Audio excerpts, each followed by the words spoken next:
কোন রাজনীতিবিদের জানাজায় এত শরিক হয়েছে, দ্বিতীয়টা ওসমান হাদি ছাড়া আজ পর্যন্ত বাংলার মানুষ দেখে নাই। চিল্লায় বলেন ঠিক কিনা? এটা কেন তৈরি হয়েছে? এই ছেলেটা সে বলেছিল আমি চাই আমার শত্রুর জন্য ইনসাফ প্রতিষ্ঠা করতে। এমন মানুষ খুঁজে পাওয়া অত্যন্ত নিতান্তই অস্বাভাবিক হয়ে দাঁড়িয়েছে। চিল্লায় বলেন ঠিক কিনা?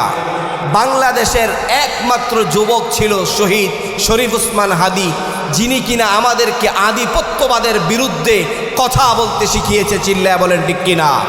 যিনি কিনা আমাদেরকে পরাধীনতার শৃঙ্খল ভেঙে স্বাধীনতার সার্বভৌমত্বকে ভালোবাসতে শিখিয়েছে। চিল্লায় বলেন ঠিক কিনা? এই ছেলেটা বলেছিল আমরা তো সবাই গুনাহগার, কিন্তু আমি যদি একটা ইনসাফের জন্য লড়ি, এতে করে আমি যদি শাহাদাত বরণ করি, এই উসিলায় তো আল্লাহ তাআলা আমাকে ক্ষমা করে দিতে পারেন।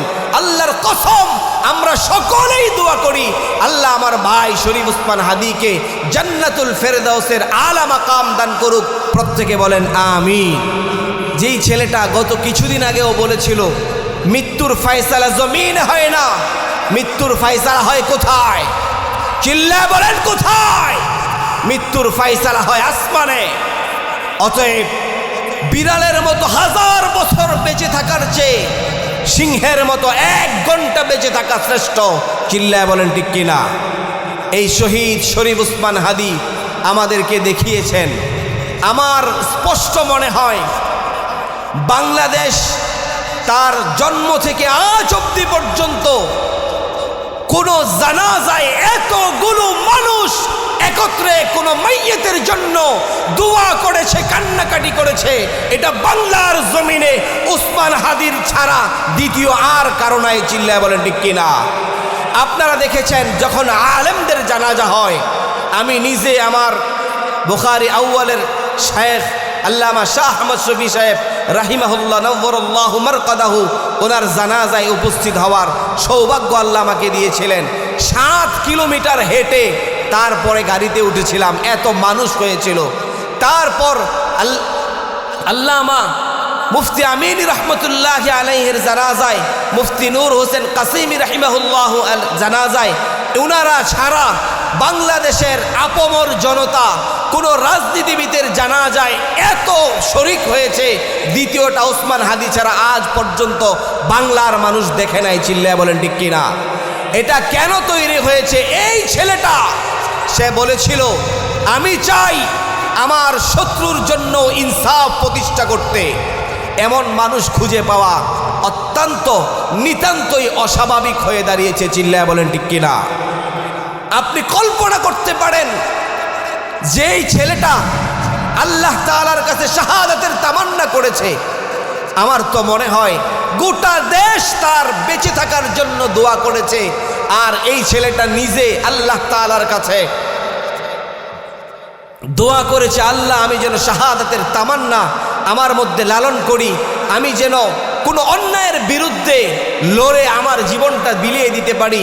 এই ছেলেটা বলেছিল আমরা তো সবাই গুনাহগার, কিন্তু আমি যদি একটা ইনসাফের জন্য লড়ি, এতে করে আমি যদি শাহাদাত বরণ করি, এই উসিলায় তো আল্লাহ তাআলা আমাকে ক্ষমা করে দিতে পারেন। আল্লাহর কসম আমরা সকলেই দোয়া করি আল্লাহ আমার ভাই শরীফ ওসমান হাদিকে জান্নাতুল ফেরদাউসের আলা মাকাম দান করুক। প্রত্যেকে বলেন আমিন। মুসলমান ভাইয়েরা আমার, আপনার জীবন তখনই সুন্দর হবে। আজকে দেখেন শরীফ শহীদ ওসমান হাদি যখন ইন্তেকাল করলেন, কেউ কোনোদিন চিন্তাও করে নাই তার মৃত্যুতে গোটা দেশ এমনভাবে কান্নায় ভেঙে পড়বে। কেউ কোনোদিন চিন্তাও করে নাই তার মৃত্যুতে রাষ্ট্রীয় শোক ঘোষণা করবে, তার মৃত্যুতে জাতীয় পতাকা অর্ধনমিত থাকবে। এটা সে কেউ কোনোদিন চিন্তা করে নাই। এটা একমাত্র হয়েছে তার দিলের ভিতরে শহীদি তামান্না থাকার কারণে। চিল্লায় বলেন ঠিক কিনা? আরও অনেক নেতারাই তো আছে, কাউকে টার্গেট করা হলো না কেন? আপনারা জেনে থাকবেন বাংলাদেশের একমাত্র যুবক ছিল শহীদ শরীফ ওসমান হাদি, যিনি কিনা আমাদেরকে আধিপত্যবাদের বিরুদ্ধে কথা বলতে শিখিয়েছে। চিল্লায় বলেন ঠিক কিনা?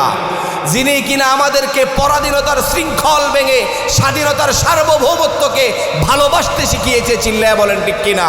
মুসলমান ভাইয়েরা আমার, আমাদের কথা স্পষ্ট, আজকে আপনারা দেখেছেন লক্ষ লক্ষ মানুষ তার জানাজায় উপস্থিত হয়েছিল, এখনও এক শ্রেণীর মানুষ তাকে গালমন্দ করে।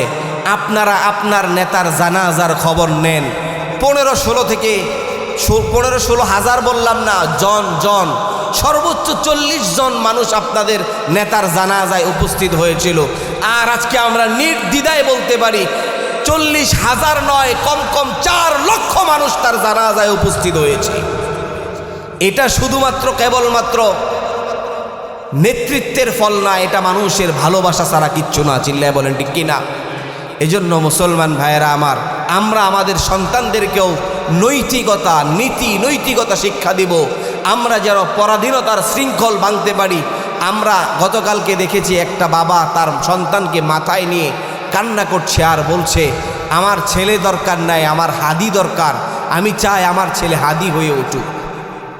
আপনারা তো জানেন না, এখানে বসে কথা শুনতেছেন, আমাদেরকে কত মানুষ থ্রেট দেয় যখন আমরা আধিপত্যবাদের বিরুদ্ধে কথা বলি। আমরা আমাদের এই 56,000 বর্গমাইল স্বাধীন করেছিলাম কি পরাধীনতার শৃঙ্খলে আবদ্ধ থাকার জন্য? চিল্লায় বলেন, এই জন্য স্বাধীন করেছিলাম। আমরা সুন্দর সুষ্ঠুভাবে আমি আমার অধিকার নিয়ে বাঁচতে চেয়েছিলাম। চিল্লায় বলেন ঠিক কিনা? আমরা যদি আমাদের অধিকার পেতে চাই, তাহলে আমরা আমাদের সন্তানদেরকে নীতি, নৈতিকতা, দেশপ্রেম শিক্ষা দেওয়ার দরকার আছে না নাই?